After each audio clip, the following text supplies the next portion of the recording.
Alright, man. So this next one is gonna be on Mr. Criminal. I've been avoiding doing this because growing up, Mr. Criminal had like a good reputation as far as his music, people knowing him, his image, him signing people later with the high power stuff. So this one kind of is throwing me for a loop to even have to listen to this, but Mr. Criminal's not addressing it, so I'm gonna just go through and see what everybody else talking about. So, I made a couple videos about Mr. Criminal and his bad business that he gave me and the homies that he burned on my side. But he burned me and the homies, you know. I did speak on it. I made a couple videos about it. I was going to leave him alone. But then I get this special paper today. And I'm like, well, I be damned. The Mr. Criminal, the Mr. High Powered Camp, the Mr. Silver Lake, the Mr. Let me check your paperwork before you come on my podcast, the Mr. If you say something wrong, we got to get him up, the Mr. Criminal that said he had multiple Impalas, he didn't need no promo, the Mr. Criminal who said the most, right? He said he was the biggest in the West Coast. Come to find out, he was buying bots, fake views, and all that other JCast stuff that goes Shout with out it, right? Cali Hood Media. So as you all remember, Sapo's gang, Diablo, came out, dropped a diss track on Mr. Criminal, called him a snitch, a documented snitch with actual paperwork. I dropped some videos and everybody was like, where's the paperwork at? You're gonna get checked. Well, here's the paperwork. We're gonna read it together. And if you don't want to hear me read it, like I said, go to the end and zoom in on the clip.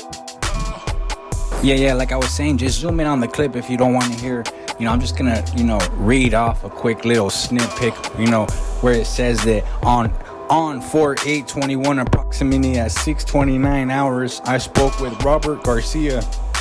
I have not had any prior contact with Garcia before knowing of him through watching several music videos by members of the East Side Banning Sapo's gang, right? Including Diablo, Sinner, and Danger. He says Garcia is a Hispanic rap artist who goes by the name of Mr. Criminal, and he is associated with the Crime Family Entertainment label. He says, I asked Garcia if he knew why a warrant was being served at his residence. He thought it had to do with Jason, aka Diablo. I advised him it was related to him. I asked how well he knew him. He said he knew him well from dealing with him in the music industry, being a member of the Crime Family Entertainment label. He says, I asked Garcia, when's the last time you seen him? He says, the night prior to the murder and the night after the murder.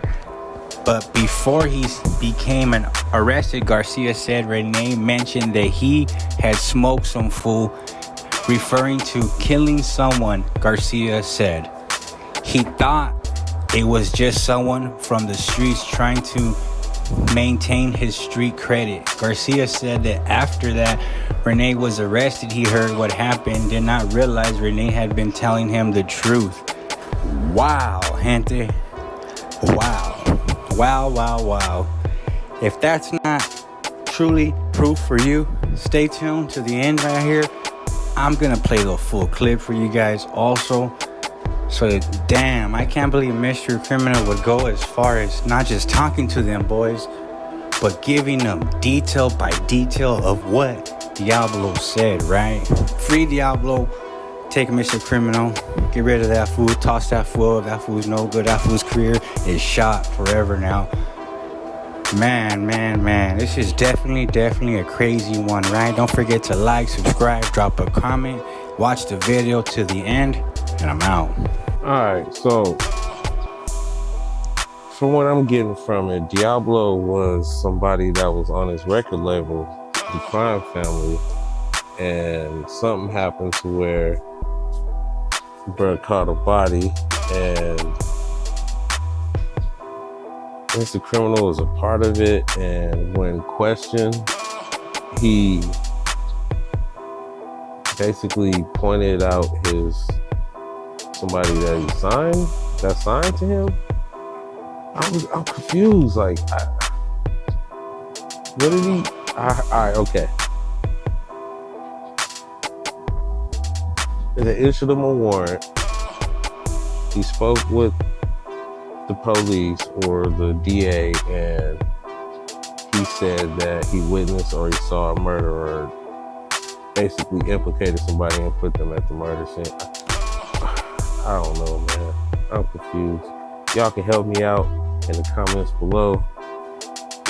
Maybe I'm just, like I said, this one just kind of throws it for a loop because Mr. Criminal had all that high power stuff, so he had a good reputation for the music and the track record for a long time, and putting on his people and the type of music that they make and just the entrepreneurship. So I don't know, it's weird. He's just completely ignoring it and everybody else talking about it. I've seen a bunch of people. But, bottom of the bay.